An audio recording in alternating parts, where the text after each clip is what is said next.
Hello, everyone.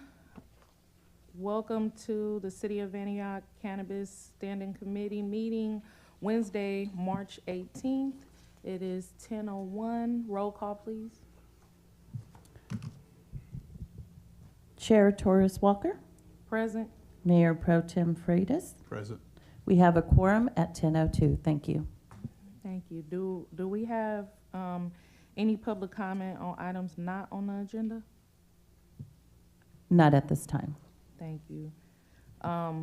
Consent agenda, A, Cannabis Standing Committee special meeting, minutes for February 19th, 2026. Anything? Yeah. Wait. I didn't get the minutes. Looks like it says to continue the meeting minutes, so I don't believe they're available. So it's just a motion to continue. So I kept looking for them, request- and I thought, boy, I can't find these the things. recommendation is to continue the meeting minutes. Is there? You don't need a motion. All right, so we'll continue the meeting minutes. Regular agenda, item 1, report on information requested by Cannabis Standing Committee. Report detailing information requested April 23rd Cannabis Standing Committee meeting and provide direction to staff. There is a staff report. Do we have any, how you wanna do it? You wanna do Public public comments. comment now? And any public comments on item 1? Thank you, Chair. We do. Alexis Bond.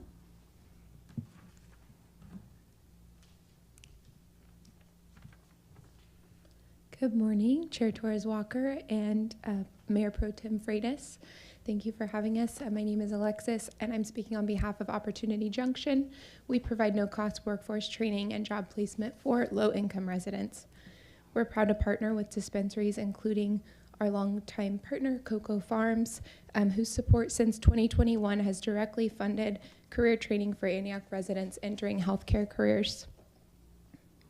Our program participants are primarily Antioch residents. Roughly half are youth, the majority are women and people of color, and all come from low-income households, and more than 80% of those qualify as extremely low income. The population we serve as an organization is precisely the population that the social equity program was designed to reach. Many face significant barriers to employment, including a history of addiction, incarcerated family members, among other challenges. Job training and placement are among the most direct ways to support stability in communities like ours that have been disproportionately impacted by the economic and social consequences of drug enforcement. The social equity partnership between Opportunity Junction and Cocoa Farms is an example of the program working as intended, where the funds are reaching residents who need them most. Thank you so much. Thank you. Any more comments? No further public comments. Thank you. Thank you. I'll move this conversation back to the standing committee. Madam Chair, just before we start to address this issue, because as you can imagine, I have lots of markups. But I do really want to thank all the staff people who are involved in this. This is what I think the committee has been looking for. Not only identification of some of the issues and problems, but also some of the solutions. So I just want to say, we got here. It's been over a year, but I truly do appreciate that, and for all those individuals who participated, thank you very much. Nice. Any discussion around? Yeah. Yes. Yeah, Presentation. so we'll have I think we're going to have a brief presentation from each department that provided to the staff report. Thank you all for your patience as we dealt with the staff turnover and some of these requests getting lost in the shuffle. So first we're going to start with Scott Thorne, our Assistant City Attorney, and then it'll go to Montserrat Cabral, our Director of Public Safety and Community Resources, and then finally Don Merchant, our Finance Director. So I'll turn it over to Scott right now to give a brief presentation on his section. Thank you. I don't necessarily have a in-depth presentation regarding the ask to the City Attorney's Office regarding the legality of the ordinance. The analysis was conducted and the ordinance is in compliance with state law. It's not necessarily in direct conflict with federal law. It's, the way I put it is that it's inconsistent, but it's not necessarily in direct conflict. My explanation in the staff report is a generality, and I'm sure there's questions by the committee I'm happy to answer. So, Mr. Torrance, let me just ask a question with regards to the compliance with state and federal law, second paragraph. With respect to federal law, Antioch's program is inconsistent with the Controlled Substances Act. I read it, I understand it, but with the, how do I diplomatically say, with the present administration and the relationship between California and the federal government, what happens if the federal government takes a position and says you're you're inconsistent with federal law? I mean, what would be the downside? Well, I mean, could they suspend everything? Suspend all local ordinances, state mandates? well, the state allowances, what the state does and what our ordinance does, it doesn't conflict with federal law, but it does not, what it does is it removes obstacles for operators to obtain permits and operate commercial cannabis establishments. So what the federal government could do theoretically is go to these dispensaries and arrest the operators for, selling, cultivating, etc., a controlled substance. There was proposed federal legislation to change marijuana from a Schedule I to a Schedule III, but it would still be a controlled substance, and these operators would still be dealing in a federally controlled substance. Now, where the state and the city of Antioch would come in, it would be, I think it would take a creative federal prosecutor to create something like a conspiratorial type charge or enabling a crime type charge to really have the city be liable for anything in particular. I mean, we are almost, whatever the percentage is, over half of California is allowing businesses to operate commercial cannabis businesses in their cities. I mean, the enforcement, it would be, I think would be practically impossible by the federal government, but in theory, I guess, there could be some exposure. I don't know exactly what the federal charge would allege against the state of California or a local jurisdiction that enabled the dealings of commercial cannabis. But I think the likelihood and exposure is extremely low based on 0 case examples of any sort of enforcement in the last 10 years. But as we have seen with ICE enforcement, the federal government could go to the operators themselves and close that down. And as we have learned in this report, the revenue generated from the cannabis businesses are significant, not only to the city, but also to, groups and organizations like Opportunity Junction, things of that sort. I raise this because I know, city attorneys have discussions about this, I forget what you guys call it. But instead of being, reactive when it happens, it might be prudent for us to be proactive and say, what happens if, federal drug enforcement agencies go into cannabis and shut them down? Let's at least think about, what the legal challenge may be. Because it would be significant not only to the city of Antioch, but up and down the state of California, to local jurisdictions as well as state jurisdictions. I'm just saying, give the thought of being proactive, because we have seen some very interesting enforcement actions at the federal government too low. And unfortunately, our governor and the president just seem to be trying to one-up each other.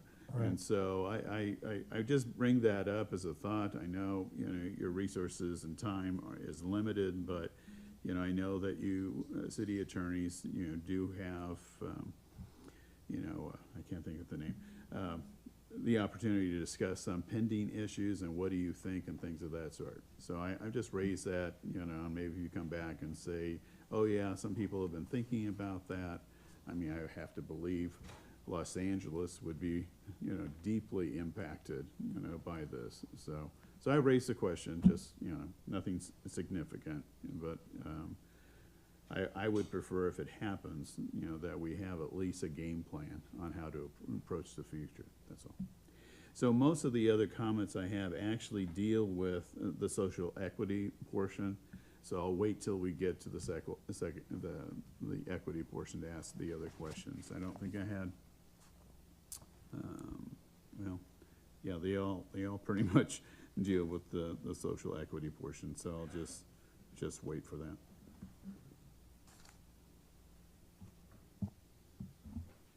So if there's no other questions regarding the city attorney section, I believe Montserrat's available to answer any questions you have regarding the social equity. The sacrificial lamb. Exactly. Good morning. That's exactly what I was thinking. Good morning, community members. My name is Montserrat Cabral. Any questions? Yes. And so going through the process, again, this is on the legal, but it's on page 2. It's the last paragraph. And so some of these, and again, this will also come up later, but, to support the goal, the city created a social equity program requiring cannabis businesses, cannabis operators to partner with a local community-based organization through formal operating agreements approved by the city. And then later, implement social equity, and it says contribute a percentage of their gross receipts to an approved nonprofit social equity partner. The agreements establish a graduated contribution schedule designed to increase the community investment. So some of these questions relate to some of the other process, but for us, now that we've gone out, of the beginning of this program, we're now at least 6 years into the program. And this is kind of a legal question, I guess. We enter into 5-year agreements, correct? I mean, isn't the agreement, in the document talks about specifically when we make an agreement, it's for a 5-year period of time. I'll look, probably have to put Scott on the, I really, so the way it works was, from our standpoint, it's the planning division handles the land use, and then after that, you go get your operating agreement. I really don't see the operating agreements. I'm not involved in that portion, so I'll probably defer to Scott if he knows more details about the length of those contracts. The length of the contract and agreement is not mandated by ordinance. But I think somewhere in here, I can't quickly point to it, it talks about 5 years, being, the initial agreement. I think that section says that you can revisit it at 5 years. Revisit. Okay, so, with that being said, again, I personally think, the recommendation that instead of having this divided amongst departments, that one department be absolutely designated to oversee the entire program. I think because of the significance here, I think it should be an annual review of everything, the ordinance, the finances, and things of that sort. And frankly, I think after 5 years, with this particular industry, it would not be bad to go and to review the agreements, always with the idea of trying to streamline them and make them effective. So that's one question. The other, the selection process itself with regards to those agencies, it seems as if they're a 501c3, they qualify. Correct. And yet, we do articulate, it's kind of, it's in every single one, that they address, certain populations. And so, part of the question I have is on the selection process, I think it needs to be more robust.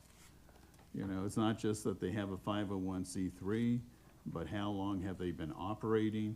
What has been their success failure? Who are the officers? Is there stability? Are they weak? I mean, there are a lot of questions that come up in the selection process. And the way I think we have it, it's pretty open. I mean, if you're a 501c3, you qualify. And I'm not sure that gives the city the quality that it truly needs. And, a lot of people can come up and talk a good talk, become a 501c3, but in reality, not do much. So that's the concern that I have, is the selection process, more of the CBOs. I think we need to be much more stringent about what would qualify, for a particular agent.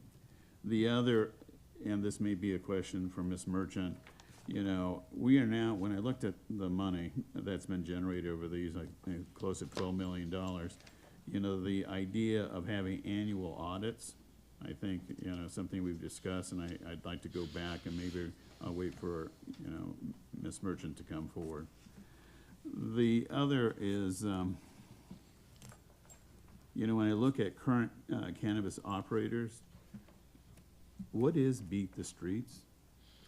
Beat the Streets is not a cannabis operator. It's a No, I mean the partner. Oh, Beat the Streets is an organization that's outside of, that operates out of the Summersville Mall. And they do tutoring for young folks. They do events. They do some case management for their community. It usually serves 5 through 18. So kids and young adults. They also host community resource fairs. How many people just roughly are in their program? The last report we received was, I believe it was 200. Because I'm not familiar with them at all, and I noticed Cocoa Farms and Delta Dispensary both, targeted them. I thought, well, who are they? So it's just a question as I was going down. The other, when I am going down on this particular list, it does concern me, with regards to non-payments. And I saw KWMA Collective, East Contra Costa Family Justice Center, no payments reported. And then I think there's another one, where there's 2 or 3, where there are no payments recorded.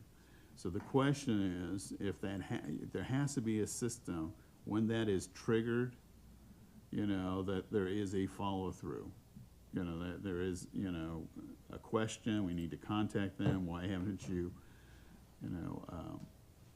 made your contribution, what have you. And so on the bridge builders to a new generation, who are they? Bridge Builders to the New Generation does our summer camp, spring camp, and fall camps. They also are in the schools, I think 6 or 7, both middle and high schools in Antioch, and they do their aftercare and throughout the day. They also do it's not a fatherhood, it's a men's big conference once a year out of the community center. Can I make a? Sure, it's So we, conversational. I think originally what we were finding, which I mentioned before, not wanting to trust the operator to find the nonprofit on their own. So we had to address that and say, no, we, the city, should be identifying the needs, identifying the nonprofit, and pairing them for the agreements moving forward, because some of the agreements before I got here, it was the operator finding the nonprofit, which was unacceptable. Then the other piece we had to deal with was, once we put them together, who mediates? Because if the operator is not happy with the nonprofit, or the nonprofit isn't happy with the operator, in any case like potentially non-payment or whatever, who mediates that? And is there any legal liability for the city if we were to step in the middle of negotiating that? I know that Ms. Cabral, at one point you did have to mediate between an operator and a nonprofit because of lack of payment, because the operator didn't feel like the nonprofit was fulfilling the agreement they had, and we had to step in and mediate and try to help that nonprofit. But they also, I don't want to name who it was, but they also didn't have the capacity, the nonprofit didn't have the capacity to continue the relationship with the operator. So Ms. Cabral and her team actually had to find a new nonprofit to connect with the operator. And so some of what I'm like, we should play that mediator role, but like how much like, is that our real role? How much of the liability do we take on by getting in between? Because the agreement between the nonprofit and the operator is the agreement between the nonprofit and the operator. But we do need a middle role where we mediate if payments are not being made or if they're not happy. So it could be like an amicable separation and we could find another nonprofit. So that was also some things that were happening at that time. I think the other thing is that the nonprofits, I think the first time they came and started doing presentations as requested by this body was about 2 years ago. So there's also nothing preventing us from actually scheduling these nonprofits to come in again and do presentations because because one thing that myself and Councilwoman Wilson would ask for is the data, population served, how many are from Antioch, demographics, what are the programs, as well as how much they've received from the operator in funds. And also one time an operator actually showed up and spoke about the relationship with the nonprofit. So that might also be an option for us moving forward. I think that would be good. Yeah, I mean, the bottom line, I mean, when we go through this, that's going to be my recommendation. I mean, it's like on the second paragraph, following direction from the Cannabis Standing Committee in October 17, 2023, the city implemented a process to ensure that the operators could be paired with qualified. I think we need to go back and revisit that and say, okay, you know, what's working, what isn't working, what needs to be modified. The other part is we're invited to complete and submit a standardized application. I think we need to go back to that application and articulate, you know, what is it that we need, you know, in that application for us to make evaluations. And I just don't think it's there. The third part of this process is that we're supposed to vet a roster of qualified CBOs. I've never seen the roster. I'd love to see the roster and have an explanation of who's on it and what their function is. I mean, this is a qualitative judgment, but I haven't seen any of that. And I think that a lot of this stuff, we use the word in here, standardize. Okay, I agree with that. Let's standardize it. But I think, you know, we approved it. There was a rush, but I think now we have some experience. Let's go back and really look at what worked, what did not work.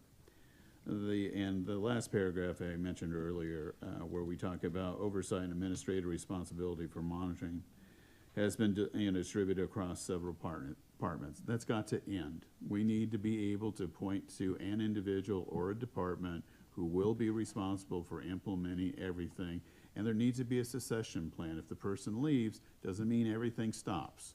You know, there needs to be institutionalized, in my opinion, you know, process for whoever is overseeing that particular item.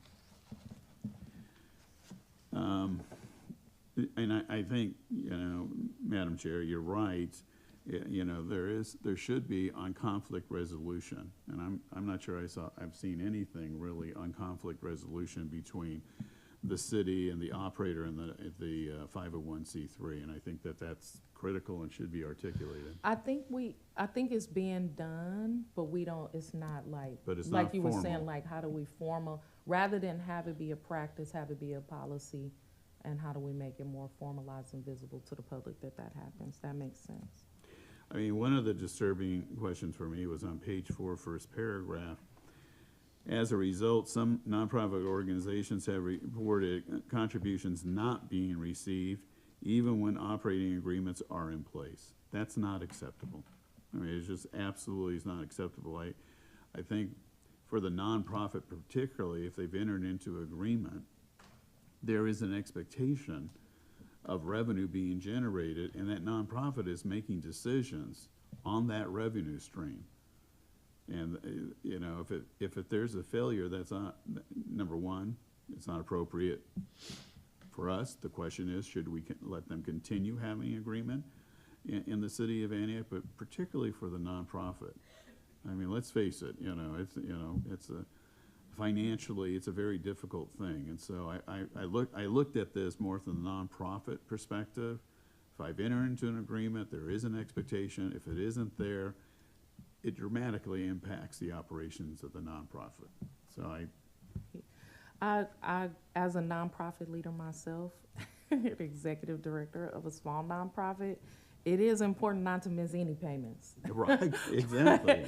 I also will say is it would be important for us to figure out the why, mostly because of the incident that we had 2 years ago where it was actually the nonprofit that wasn't delivering and the operator wasn't happy.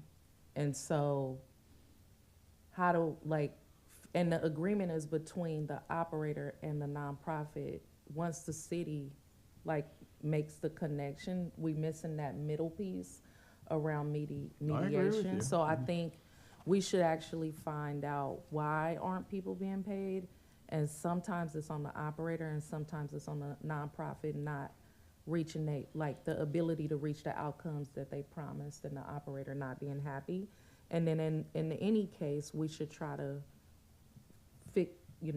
either repair the relationship, which I think we tried to do with the last organization, and then the relationship was just not repairable, so we had to pair them with another nonprofit. But if we could figure out the why, and that might just mean we need to talk to the nonprofits and the operators.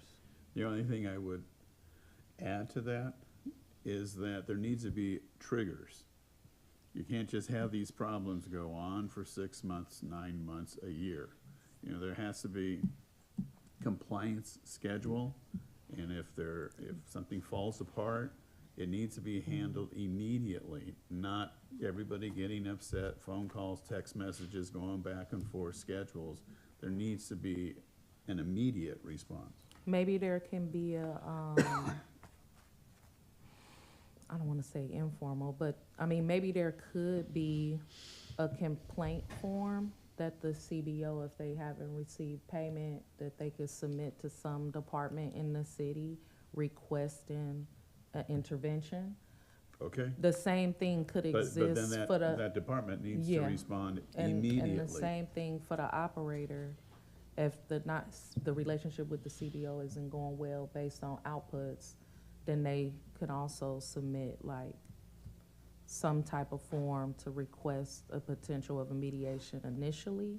So it would need to be a process that actually needs to be created, formalized, and then brought back to this body. So still on page 4, third paragraph, as the city evaluates the effectiveness of the cannabis social equity program, staff has identified opportunities to revisit and strengthen the current partnership schedule.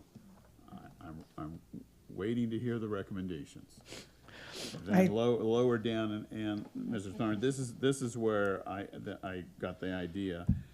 Because operating agreements are long-term agreements that may extend beyond 5 years, the assumption that I'm having is that there's a 5-year agreement, and so that's why I raised this, because this is what I looked at. It's like, well, if we have 5 years agreement, then there has to be a process for renewal or expansion or something of that sort. I just pulled up an operating agreement and I just emailed it to Scott, but they're 10-year agreements with 5-year extensions mutually agreed upon. When you say mutually, is it, my assumption is that it comes to this committee and then we recommend to the city council. Let's see what it says. It says the initial term of this agreement shall be 10 years with 2 possible extensions of 5 years each. This agreement may be extended by mutual agreement of the operator and the city council on such additional terms and conditions as to which the parties may agree. Yeah, the one step. Yeah. It should be reviewed by the Cannabis Committee before it goes to the city council. Yeah, and I think that's, I don't know if this is one of the earlier ones that I'm looking at, so I don't know if the standing committee was in place yet, but I think it's pretty standard for any operating agreement to come before the standing committee. Okay. Yeah, my experience, and I think even before I got here, because I joined Councilwoman Wilson on the standing committee, the operator comes here first. We talk about it. We have a discussion. We either send them back and say, no, we don't like this, go do something else and come back. Or we say, this is good. But the only way we even considered moving their operating agreement up to council is after we deliberated at this body and after they have already identified a nonprofit partner, then we say, yes, we recommend it to the council and hope that the council. No, I think that's great, but I think we're all learning. We have new players here. I just want to articulate that it does need to come before the Cannabis Committee. And later down, because operating agreements are long-term agreements that may extend beyond the 5 years, but allow for review and modification of community benefit provisions over time. I completely agree with that, and there has to be a process that enables us to do that. You know, the staff recommends revisiting the current pairing structure and establishing a clear framework for future partnerships. Agree with that too. And we need to work that out and, you know, for a future meeting on, okay, you know, I mean, I agree with you. So let's figure that out and move forward.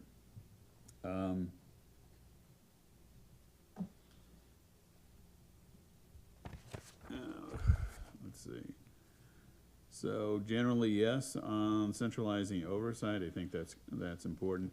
There's a kind of a question here, you know, with on page 5, the second bullet down, you know, implementing standardized compliance, and the word is standardized, I agree with that.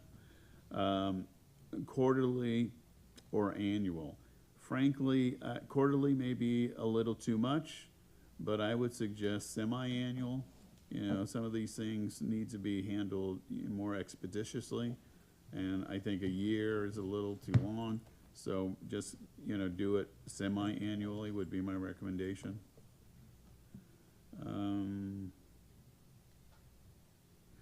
This is the fee collection and process. Cannabis businesses self-report on a monthly basis the amount of gross revenue subject to the fee. So that opens up a Pandora's box. How do we know what the reports we're receiving are factual? How do we, you know, whatever figures they put down, they send it to us and we just accept? I mean, that's, you don't have to do it yet, but it is a question I have. This is an all-cash business. So this concerns me greatly on, all right, we have to have a financial process that verifies the information we're receiving is true and correct. And I know Ms. Merchant is going to come, and that's a question that I would please ask, you know, to help us. We, you know, with any business, you know, there has to be checks and balances, and in this one, it just seems like whatever they say is true, and they submit it to us, and we never raise issues. So, the last part, I mean, frankly, oh, and again from Ms. Merchant when she comes forward, I'm assuming the revenue, it is amazing, just for the audience, since we implemented this starting in fiscal year 2019, 2020, that we've generated almost $10.8 million. So it is significant when you think about, you know, the revenue. And I'm assuming that for fiscal year 25, 26, that figure may be as of December 31st or whatever, the 1,091,000. And so again, I think our responsibility as a committee and as oversight is to, you know, to really re-examine this, to certainly make it more structured and to answer a lot of the questions that we have there. Related to that, one of the things I wanted to point out is this is revenue that has been received by the city through like payments and fees from the operators. If we can actually, if we factored in the amount of money annually going to CBOs, that's like in addition, you know what I mean? It's something that's not tracked by the city, but it's tracked by the operator and the CBOs, and I'm wondering, do they also tell us how much annually they have paid, or do we kind of roughly figure that number out on our own? Because that's an additional investment in the community. I agree with that you. we can't speak to, because we don't actually know unless we ask the nonprofits themselves to come forward and tell us, or we ask the operator to reveal that to us. And so I know that's been a question since I got here, is like how much of that is actually, like, we can track the revenue coming to us, but it is important that we actually are able to say, and this is how much actually went to serve the community. But we haven't been able to get those numbers, so I'm not sure who could So tell when we us. go review, I think that is, I mean, the city should know the investment to the community. I mean, I guess you can figure it out with, maybe, Ms. Merchant will have to kind of convolute it based on. We have current numbers, not here with me right No, now, that's based on what the operators have given the CBOs. Okay, In trying to prepare this for the standing committee, I did an assessment. good, So for the next time, we can absolutely prepare that. good. Attachment B, which is the Cannabis Social Equity Community Partnership application. Boy, this doesn't look like an application to me. I mean, wow. The purpose of the social equity is to reinvest resources generated by the legal cannabis community. Okay, I think it's beyond that, though. It's the whole community, just not, you know, I mean, we talk about program goals, expand economic opportunity, agreed. Youth development and leadership, agreed. Strengthen workforce pathway, okay. Provide, you know, for justice impacted individual, fine. You know, support community wellness and stability. Conceptually, it's a great thing. I don't know what it means, but it's a great thing. I mean, your wellness and my wellness may be two different things. The other with, and this is a legal question, operator contribution requirements. And I know this is probably, you know, compromise decision based on the city and the operators negotiating their operating agreements. But as I looked at this, it's like, okay, you start off with 0.25%. Then year 2, you go to 0.37. Then year 3, and I assume for the whole 10 years now, you are at 0.5. I personally think there needs to be, like, after the 5th year plus, maybe 1%. I think we need to go back and revisit this, and I understand that we have entered into 10-year agreements, and we may not be able to do that with some of the existing operators, but we certainly can do that with new agreements. Maybe we can go back and revisit, but a lot of this, you know, deals with exactly what Madam Chair is saying, and that is, okay, what has been generated? You know, what are we talking about? Because I have no way to know that type of community investment. If I can just join with Montserrat here, David Storr for the record. We actually have a situation where some operators want to renegotiate those payments, and so we do have the ability to come back to your committee and discuss the operating agreements almost at any time according to the operating agreement. Renegotiate They want to down? renegotiate up? I know they don't No. want to renegotiate up. No, let me tell you That what would be, maybe they're a little high. I don't know, but It's that very issue because when you have an operator that's been going for a few years and they're at that level, they see it as a barrier to them for their market when you have somebody then enter the market at a lower rate. And so they think because of their costs, the new operators have got a deal, so to that's speak. valid. One which they had previously, if you think about it, but because of that escalated process of the increase in, per year, customers will go to the place where they can offer for cheaper. So we do have that ability to So I renegotiate. think that is good. It's just, my discomfort is for a 10-year agreement, year 3 percentage stays the same for 7 years. I don't think that's right, you know. So I would like to go back and revisit. Again, it's approved equity partners. I think it beat this to death. You know, what is a qualified nonprofit? We really need to understand and articulate exactly what that means. I mean, from my particular perspective, you know, it has to be a functioning, successful, you know, 501c3. So that means after 3 years, you know, maybe there's a term that we need, that they can prove themselves. And again, you know, most of these things on timing, and there's several places that occurs, you know, quarterly, annually, whatever. For me, it's always semi-annual review. I agree with reporting accountability. These are all nice statements, but I don't know how they're being reviewed. You know, cannabis operators and nonprofit partners may be required to submit periodic documentation. Periodic? I mean, you're gonna evaluate periodic being once every 5 years. It's not articulated what that means. And I think as a committee, we should understand that. The other is the community input. Social equity is intended to ensure the cannabis community industry contributes positively. Again, great word. I'm not sure I understand, you know, how to measure positively.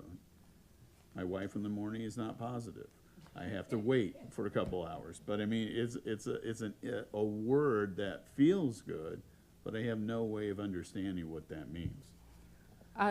If I could offer, because I think we talked about this at one of our previous meetings, is I see it as a combination of the equity program, the investment in nonprofits that's supposed to be serving our communities and how those relationships going, but we also talked about the education piece that I think we still don't know we know that the nonprofit organizations aren't doing it, because we had one here that said, well, we don't do that. And I think the dispensaries I've visited in the region for research purposes, also are still trying to figure out the public education piece. Some are couching it in health and wellness. Some are doing it, you know, with nonprofits to teach young people and others and our seniors. But I just don't know how it's rolling out here in Antioch. So maybe it's like we need that public education piece has been pretty much missing.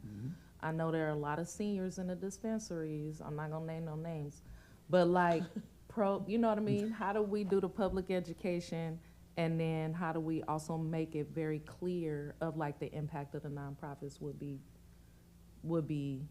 good, plus the public safety part, making sure that we're not having. Under eligibility, be a 501c3 nonprofit or have a fiscal sponsor. You know, okay, I'm not sure what that means, you know. The other, provide services benefiting Antioch residents. Okay, what does that mean? I mean, and part of this, and Ms. Cabral, it is data driven, you know, and you know, God knows, you know, in the past 14 months, my question is it effective? How do you measure it? You know, give me, you know, in this case, a 6-month or annual report, and none of that information is being made, and so that bothers me. The priority program areas, most of them are, they're understandable, but for me, the community engagement, I don't know what it means by civic participation and leadership development. I really, there's no definition to that. I don't know. It's everybody may have an opinion, and I just think it needs to be articulated. And then on the back end, it's I guess the application itself. When we talk about a 501c3, I'm assuming they're producing all the legal requirements, and that is part of their application to us, so that we can check that out with the Secretary of State or what have you. Number 4 is the one, expected outcomes, describe measurable results. Now, my familiarity with Opportunity, you know, Junction, you can walk in and they can provide lots and lots of data and measure their success, and you immediately know if they're successful or not. As an example, I mean, there's no question that they have the data and they can provide it to you. But for me, it's, you know, what do we mean by measurable, and who's going to do it, and how, you know, there needs to be some standardization or expectation. So those are my comments. Thank you, Mayor Pro Tem. And this might be busy work, so I'm just being very clear about this. A definitions page, again, I know that's busy work, I've done those before, but it could be important, to include, maybe first initially to the committee around some of what has been raised. And then I know we can, figure this out quickly, but I just wanna raise it. So my organization has been around for, 16 years. The entire 16 years, we have been fiscally sponsored. So through fiscal sponsorship, it means we as an organization don't actually have our own 501c3 recognized by the Secretary of State, but we exist under the 501c3 of another established organization that provides all of the like back office, payroll, HR, and all of those things, so that we don't have to worry about that. We just worry about raising money and doing the work. So it provides us a shelter for smaller nonprofits who don't feel like we have the ability to create all the operations around us and still be able to put 90% of our funds that we raise back into the community rather than into overhead. We opt for fiscal sponsorship, where other organizations who are larger, have grown, have capacity, like Opportunity Junction, may not be fiscally sponsored and have their own 501 umbrella and might actually fiscally sponsor an organization if they need it. Sometimes people, bigger organizations will fiscally sponsor another organization. So I know One Day at a Time that was doing our violence prevention work initially when I moved to Antioch, One Day at a Time had its own 501c3. And then a few years ago, they actually opted out of their 501c3 and went under fiscal sponsorship. So they're no longer recognized under their own 501c3. They're recognized under a fiscal sponsor. And I'm assuming it was for sustainability purposes, because if you have your own 501c3 and you kind of run down and you're like, we won't survive on our own, we need to go under fiscal sponsorship. Some people do that. But I do think it would be important to know, like, your track record being fiscally sponsored. And even if you have a 501c3 that's been established for a long time, doesn't actually mean you've been operating well for a long time. So I think track record on both ends would also potentially make sense, because I know an organization like Beat the Streets is pretty small and central to Antioch, and they were existing in the Sycamore corridor, and then they moved to the mall, which means they moved away from the population, and then the people had to get to them. So it's a lot that factors into that. But if we could figure out a definitions page, just for our reference, even maybe the public. Well, we do that for all of our agreements. Then that would be- Legally, we yeah. always have a definition. Most of the Yeah. applications have definitions. And I So that think, would you know, be, that would hopefully be it will good. clarify. And again, on the 501c3 or the fiscal sponsor, if it is a fiscal sponsor, there's still an obligation, I think, for the city to check that out and, and say, okay, show us your documentation if you're the fiscal sponsor.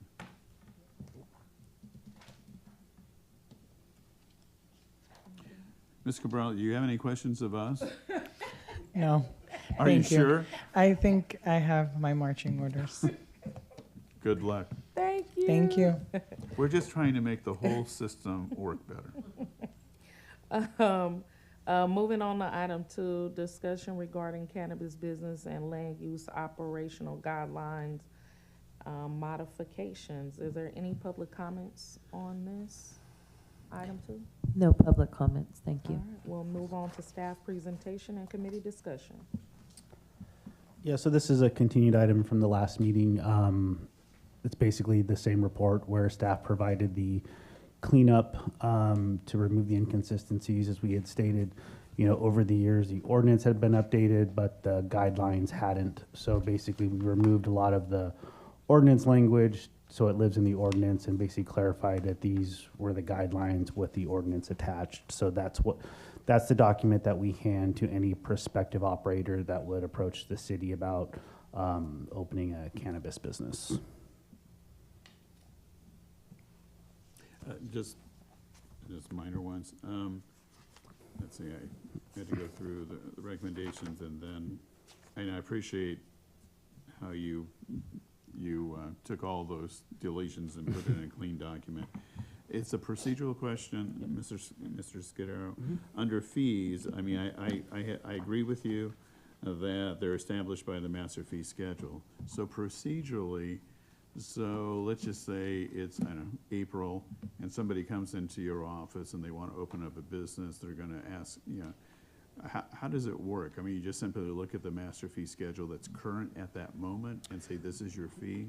Yeah, so when they approach us, typically what'll happen is every applicant will schedule what's called a pre-application conference with us. But let's just say we're at the more preliminary stage where someone just comes to the planning counter and say, hey, what do I have to do to open a cannabis business? So we'll meet with them at the counter, we'll give them the application, and we'll inform them that for cannabis businesses, we work on a time and materials basis, so you're gonna be a deposit. So it's a $2,000 deposit. We don't draw against it. We issue monthly invoices for staff time. Now, other use permits in the city, let's just say like a minor use permit for just a non-cannabis use, then that's probably a flat fee where you're gonna occupy an existing building, but given the amount of time we typically have to spend more on these cannabis businesses, that's why we work on a time and materials basis. So it's a deposit, and they receive monthly invoices from staff. Yeah, I just always want to make sure the fee is current. Yeah. And so it will be current because council has to approve it Correct. on an annual basis, you know. And that's why we reference the master fee schedule in our applications rather than trying to put the number, because then it becomes like an updating thing, right? If it gets updated, you want to make sure it's consistent. And then just one question, and this is on the markup copy Okay. that you provided, it's page 8, location and separation. And this is where, under separation, per the Antioch Municipal Code, any cannabis business must be located at least 600 feet from the following, and then it delineates. So we're now saying that that is in the ordinance, the actual space? Yes, the separation requirements are in the ordinance. So how did off the charts qualify? So in the downtown area, CB2, they are reduced to 200 feet. Okay, and that is in the ordinance? That is in the ordinance, yes. So in downtown is a little different. It's a 200-foot separation, because I think they realized when they were establishing it, if you did 600, you basically would say, we're allowing it, but we're not allowing it, because everything would be out. And there's also no residential setback in the downtown, because obviously, you know, if there's mixed-use development, they could be above you. So that's why the downtown is treated a little bit differently. No, I mean, the part of the problem was the ordinance was saying something, and the guidelines were saying something different, and the confusion was there. So I appreciate what you did, I just want to make sure that, Yes. you know, okay. I'm fine with it. Yeah. With all changes. Good. Good job. We made it here. And so, sorry, so just to be clear, the recommendation is for staff to bring these formal modifications to council for approval, yes. Yes, yeah, yes. Do you want to, Do we need to? do you want a formal action? Sure. Okay, I will move that we submit the documents to the city council, sorry. Second. Chair Torres Walker, Yes. Pro Tem Freitas. Yes. Motion passes. Thank you. It's so much easier when you only have to have two votes. All right, regular agenda item continued, agenda item 3, possible resolution authorizing the city manager to enter into an agreement with the Governor's Office of Business and Economic Development, GoBiz, to receive $75,000 in grant funding for development of local cannabis equity program. Any public comments for this? No public comment. Thank you. Staff presentation? Mr. We'll Storer? turn it over to Mr. or- Storer. Thank you. David Storr, just very briefly, this is a continuation of our last discussion. We have the opportunity to do an assessment survey of our community to determine if there's a need to provide permit expedition, is that the right word? Improving our process for people that have been harmed through the enforcement of cannabis. This would be a study to remove barriers to entry for disadvantaged people that have been harmed over the years. And then should that study, again, paid for by the state of California, determine that there is a need, we can then make a modification to our municipal code and then bring it to the council at some future point. So asking for your direction to authorize the city manager to do this and also go to the council afterwards. Thank you. Hold on. So I just have two questions. I assume that consultants will be hired to assist, or is it going to be in-house? It'll be a consultant, yes, Okay, sir. never. And then the second part is, we just spent 40 minutes going over, the equity plan. Whoever is chosen, I assume, Ms. Cabral will be working with that consultant and going over the input that we just gave. That is correct. Montserrat and I will be working together on it. I think we asked for a presentation to understand the difference between the two equity programs. So the social equity program is the investment, the operators' investment in nonprofits to serve our most vulnerable communities who have been historically impacted by the war on drugs and to provide those direct services. A few years ago, some individuals started coming to the standing committee and saying, we're missing a key equity program that the state provides for people who have actually been criminalized or incarcerated as a result of possession of marijuana, because of their records, are locked out of the industry at all. They can't become an operator, they can't open a dispensary, they can't cultivate, they can't, it's a lot of barriers to them being able to become operators. And that creates some inequity within the new industry. And so this equity study is a lot less focused on the CBO, social equity program, and more focused on an analysis to see how do we reduce the barriers to individuals who have been criminalized to them becoming operators themselves. Do that? Yeah, that's a great explanation. Thank you. And I apologize, I didn't get the connection that you wanted a presentation. So I think I mentioned this at the last meeting. So there's a front end and a back end of equity.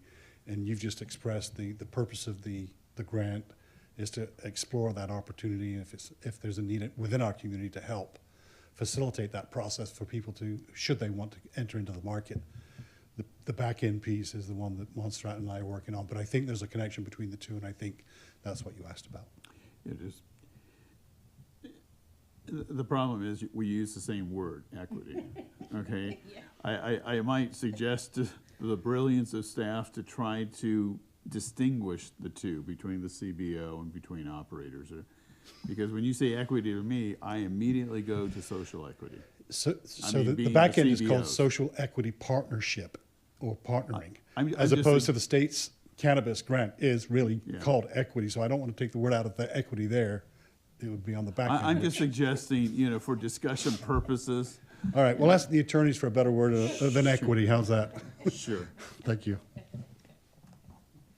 So, yeah, because it's two separate things, but yes, they sound the same. That's why I'm like, yes, and it's not the same. Because I also don't want the people who've been coming here and who have kind of been pushing us on this to, keep, communicating, saying, no, this is what we mean.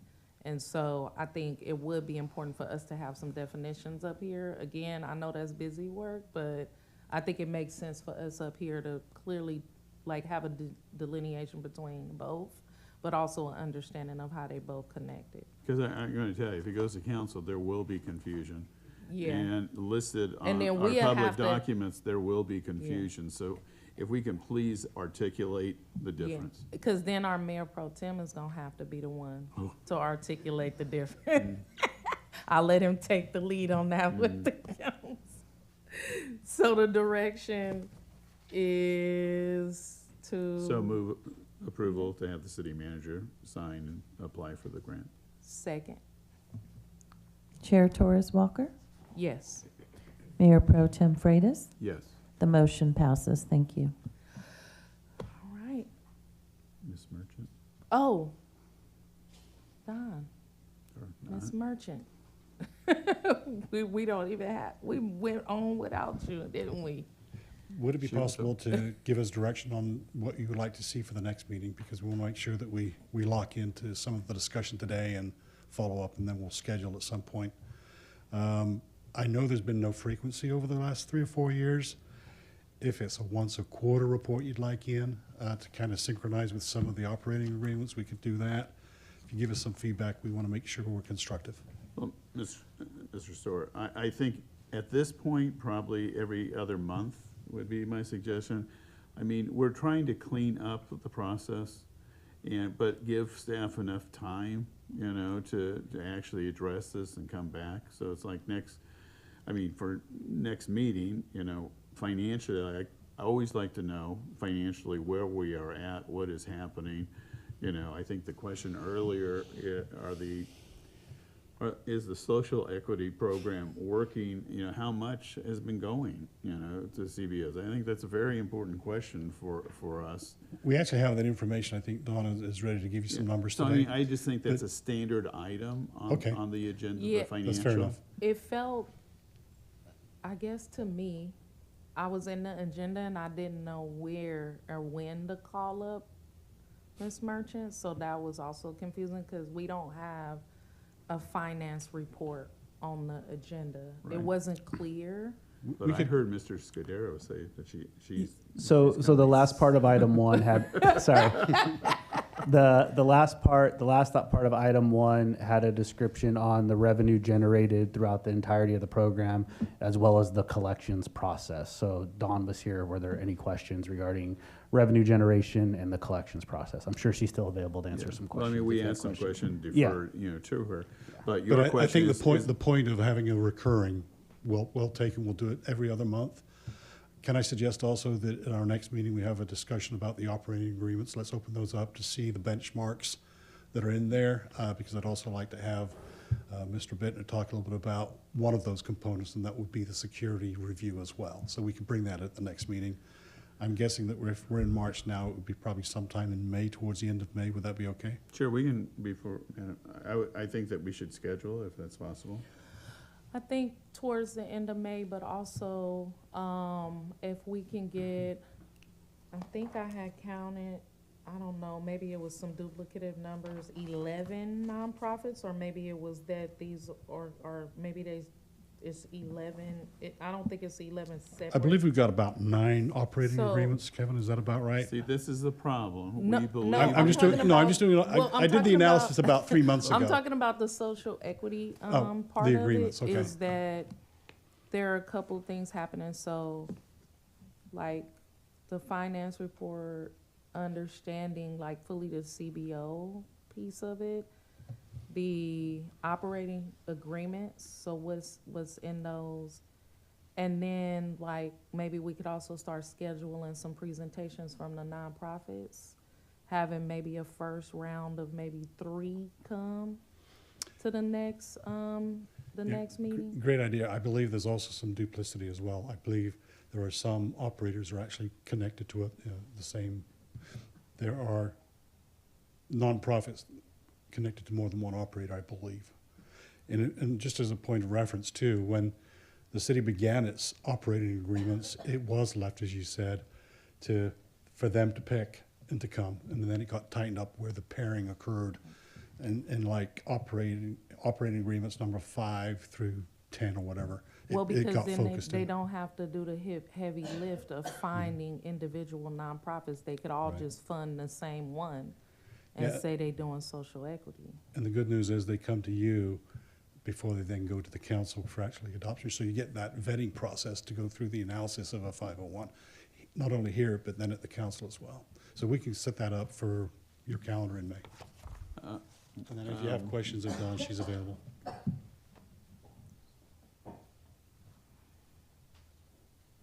Ms. Merchant? I have no presentation. It's just questions on what was provided for the fee collection and process and the amounts, if there was questions on that. And that's on page 5 and 6 of agenda item 1 report. So, have we ever done an audit? How do we verify the information we're receiving? Well, all the agreements all just basically say that the operator can submit a form that they create themselves to the city. And it also does reference an audit if the city manager requests an audit. So there's, at this point, what the operators provide is just, these are our gross revenues, and then this is the percentage that's subject to that.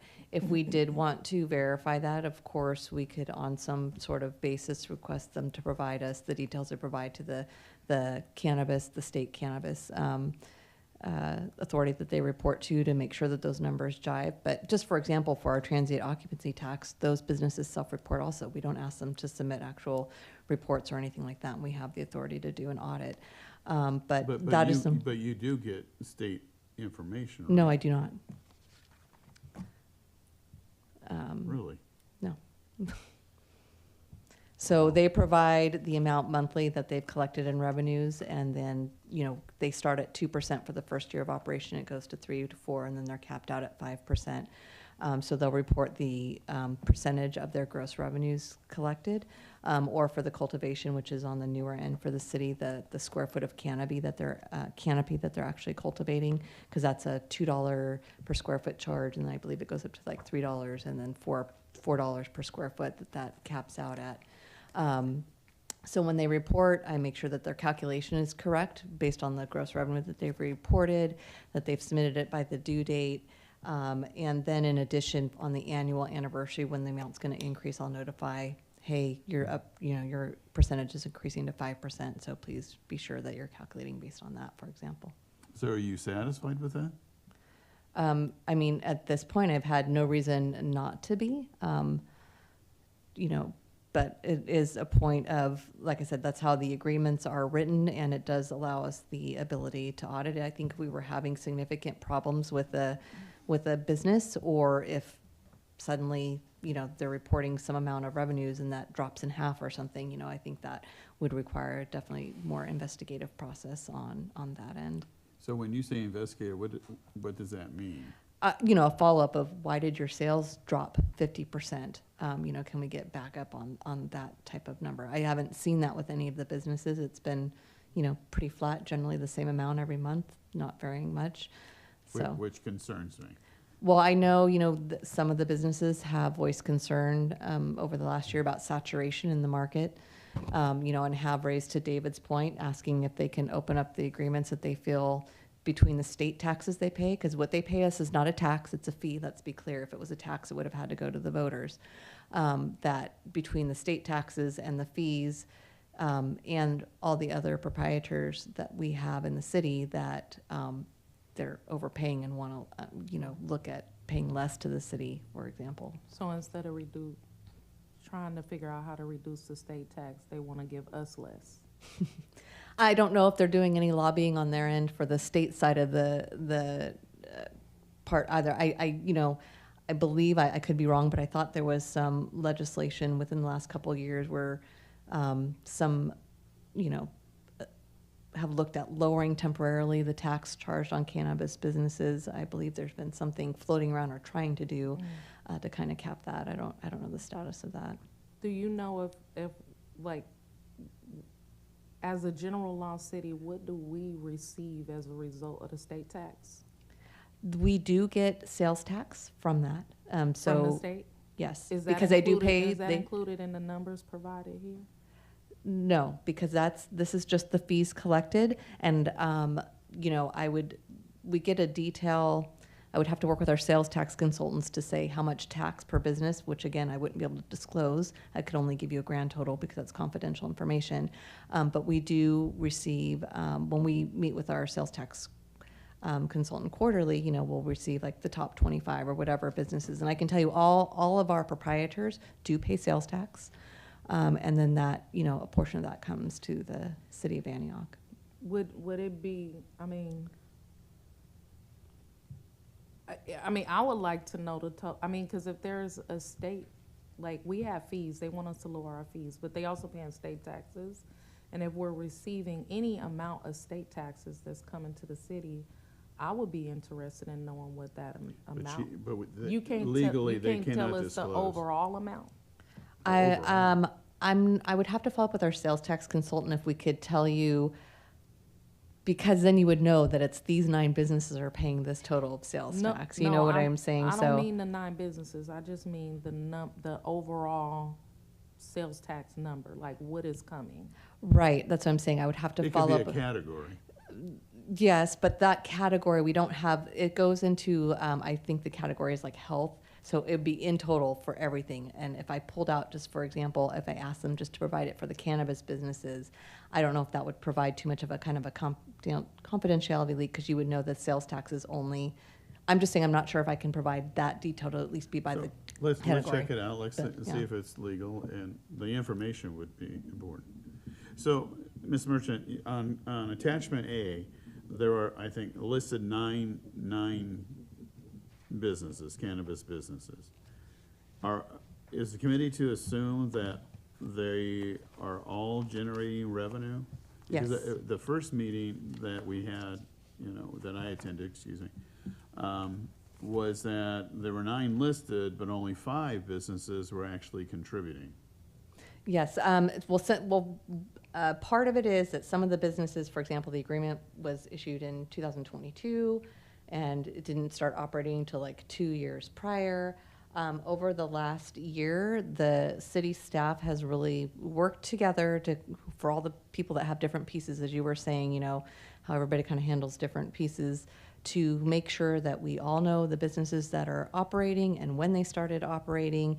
And we've gotten over the past year all the proprietors versus the sales and the cultivation side to be in compliance and providing their payments to the city. So all of them are currently So paying. these 9, every one of them is generating revenue to the city. Yes, the only one the Alluvium Lemonade, just to point out that did go into receivership, and then Catalyst took over for that. So, I remember that. yeah. Yeah, I remember, but it's okay.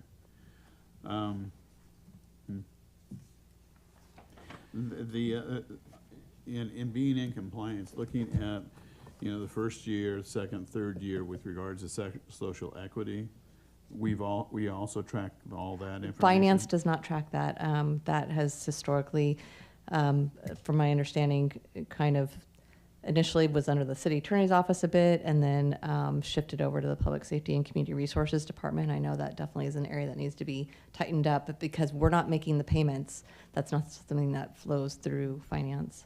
Okay. Actually, no department was doing that. Nobody's doing It was the only department that has ever done that has been the Public Safety and Community Resource Department. Economic Development wasn't doing it.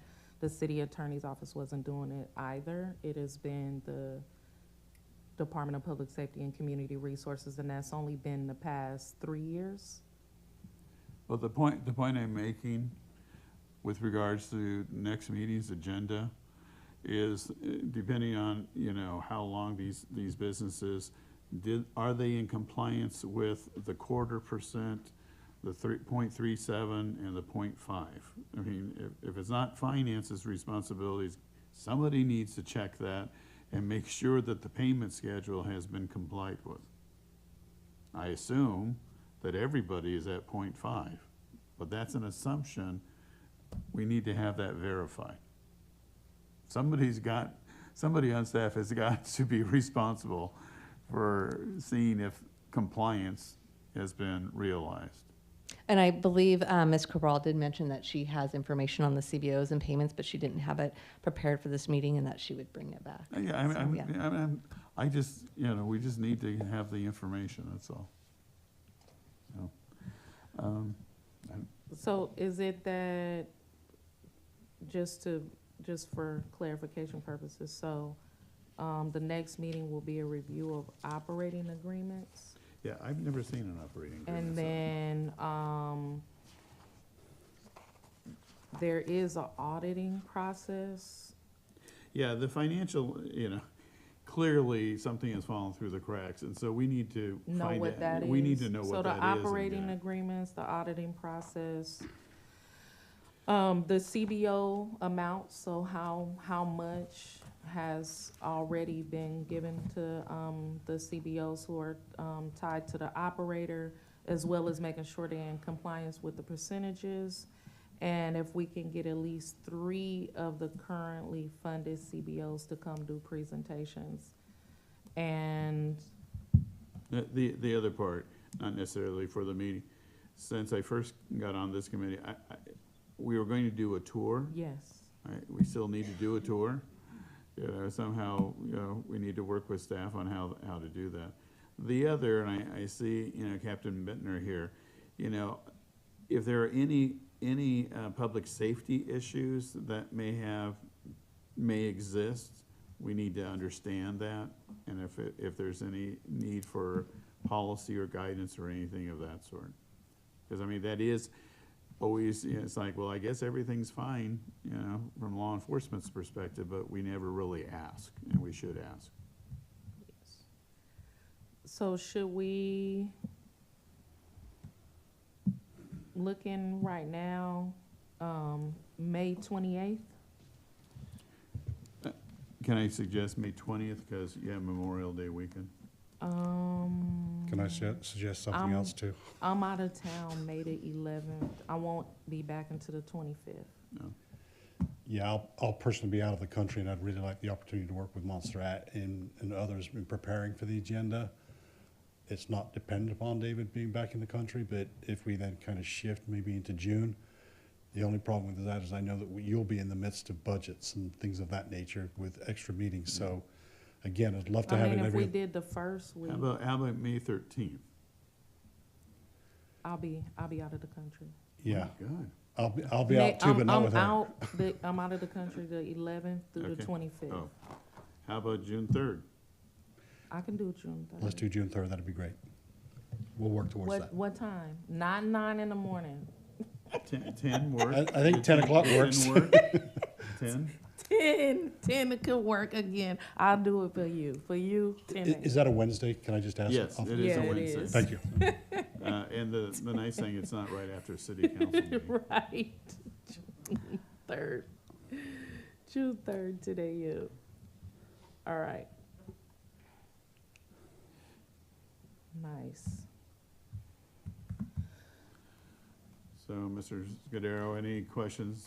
Yeah, just one question. I know you had mentioned you never see an operating agreement. You like to see them. So would you like to see like just our standard template, or would you want as an attachment to a staff report, all active operating No, agreements? just, I'd like to see Cocoa Farms. Okay.